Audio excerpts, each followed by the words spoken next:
Magandang araw! Kumusta? Welcome sa episode 6 ng ICTV, kung saan ating pag-uusapan ang iba't ibang paraan ng paglalagay ng fertilizer. Ang tamang aplikasyon ng fertilizer ay mahalaga upang matinap ang sapat na supply ng sustansya at ma-optimize ang productivity ng mga tanim. Ano nga ba ang mga paraan na ito? Halina ating alamin. Ang soil application o paglalagay ng pataba sa lupa sa paligid ng ating mga halaman ay nagbibigay daan para sa lupa para ma-absorb ang mga sustansya at maiimbang ang mga ito para magamit sa inahap. Ang pagbubuhos ng mga sustansya sa lupa sa ganitong paraan ay isang mahalagang bahagi ng pagpapakain sa ugat. Sa katunayan, ang potassium ay isang magandang karagdagan sa ating lupa kung gusto nating magkaroon ng malusog na ugat ang ating mga halaman.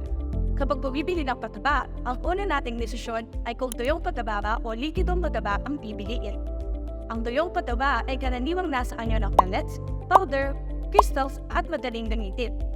Ang dry fertilizer ay maaari ring gawing likidong pataba sa pamamagitan ng pagdaragdagan ng tubig dito. Ang liquid fertilizer naman ay mas mabilis kumilos kaysa sa tuyong pataba, kaya naman mas maraming magsasaka ang gumagamit ito.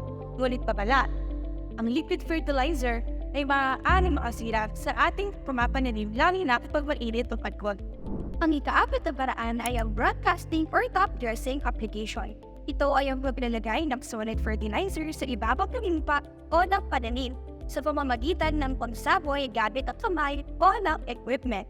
Karaniwang ginagamit ang paraan na ito sa malalawak na taniman. Ang susunod naman ay ang side dressing application, kung saan inilalagay ang fertilizer sa isang maliit na serye na padan sa tabi ng pananim na nagbibigay direktang sustansya sa mga ugat nito. Karaniwang ginagamit ang paraan ito sa mga halamang bunay o mga pananim na sa hilera, tulad ng tubo at mais o sa paligid ng mga punong langga, papaya.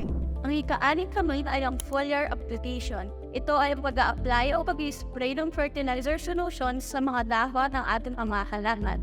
Ito ay nakatutulong na pang-iwas ng sakit at nagbababa ang pagkalagas ng mga bunga. Ngunit hindi ito dapat gamitin kapag mataas ang temperatura dahil maaaring nasunog ang mga dahon ng ating mga pananim. At tandaan natin na mahalaga pa rin ang pagkaroon ng malusog na lupa kahit na naglalagay tayo ng mapataba sa dahon ng ating mga halaman. Ang ikapito at pangulit pababaan naman ay ang drone application. Ito ang modernong paraan at pag-a-apply ng pataba sa taniman sa pamamagitan ng paggamit ng drone mula sa himpapawid. Sa pamamagitan nito, mas malaking sakahan ang mabilis ang matutugunan.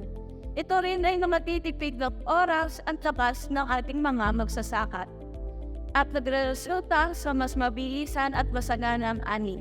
Sa kabuuan, ang drone application ay isang makabagong teknolohiya na nagtataglay ng potensyal sa pag-unlad ng ating agrikultura. Naway marami kayong natutunan sa episode na ito ng ICTV, kaantabay sa pagbibigay ng tamang impormasyon. Hanggang sa muli, ako si Precious, ako si Lingon, at ako naman si Juliet.